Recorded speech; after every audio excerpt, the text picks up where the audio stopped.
Like my glasses, they don't suit me. Glasses don't suit me at all. I got something else. Can you hear it? Can you guess what it is? Of course you can guess what it is. You must know what this is. Well, seeing as I have Samson ones already, and I have, what else? Milwaukee ones, right? Oh, and I also, imagine that, I also have vice grips.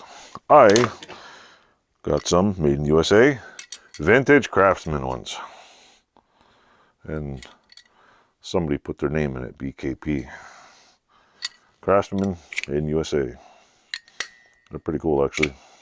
They actually are pretty cool. This actually works better than the other little thing. And I got its baby cousin, so I got two sizes.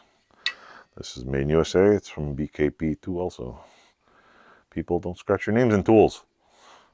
Or scratch them in there so some next generation get them cheap. But I like that little... I never knew Craftsman, like until now, I never knew they go like this. They've been sitting on my floor of my car, ice cold. I am collecting Craftsman vice grips now. Honestly, I think I like the vice grip ones better. But I'll do a review of these things. That's it for that thing. Oh, and yeah. Thanks for watching. Enjoy.